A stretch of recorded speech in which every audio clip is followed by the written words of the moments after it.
In this tutorial, I'm going to show you how to export from SpaceBox Pro format in Photoshop into the SpaceBox HD and SpaceBox single texture formats. And you can do that with the included Photoshop scripts. So I've preloaded one of the SpaceBox Pro images, and I go to File, Scripts, and Browse.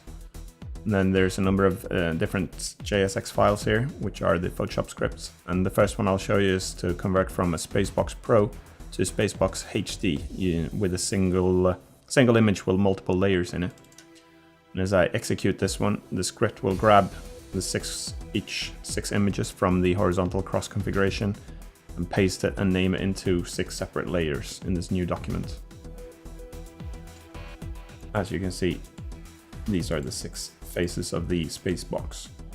And then you can export these using a save function to any format that you prefer, TIFF images or PNG or whatever. And you can also, instead of doing it into an open document, you can use any of the other scripts here to export into, for example, 6 TIFF files, and then it'll let you pick a destination folder. And it'll go through basically the same process of grabbing the 6 images, and it'll put them into a folder straight away for you, named up, well, the corresponding size, obviously. The TIFF exports is quite fast, whereas if you run the PNG script, that will take actually 5 to 10 minutes to run because the compression takes a lot longer and it's much more CPU intensive. And you save about 10%, 10 to 15% smaller. If you use PNG files, they're about 10 to 15% smaller than the TIFF files. So it's up to you whether you want to go that extra mile to get the compression down for your game distributable to be smaller. And as you can see, here are the images that were saved.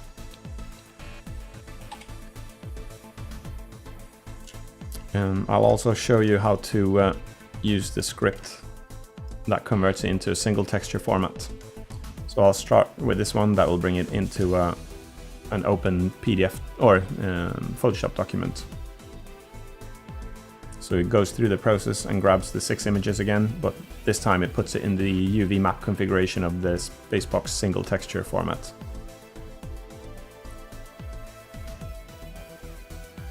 And you can also see that where the white lines are here, those are going to be grabbed from all the different edges here. It's going to pick the correct edges and use that as padding.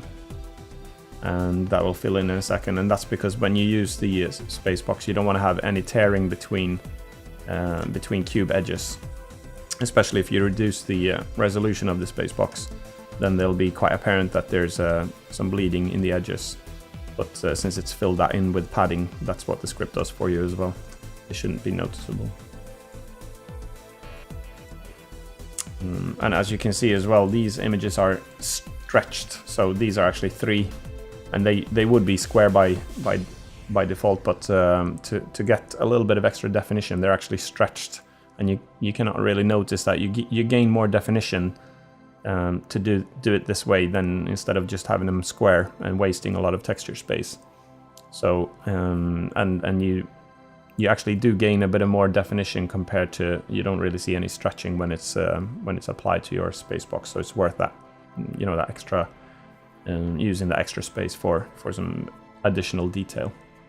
So this one you could save into any format that you'd like, or you could use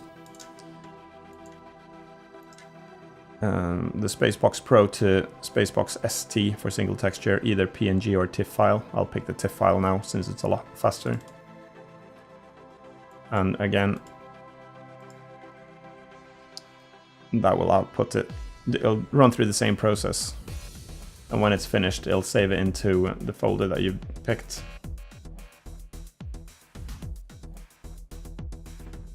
Let's have a look when it's finished, and it'll just name it SpaceBox ST, the file name, so it'll overwrite any file that was there to begin with. Now it goes through the padding process of padding all the edges for it.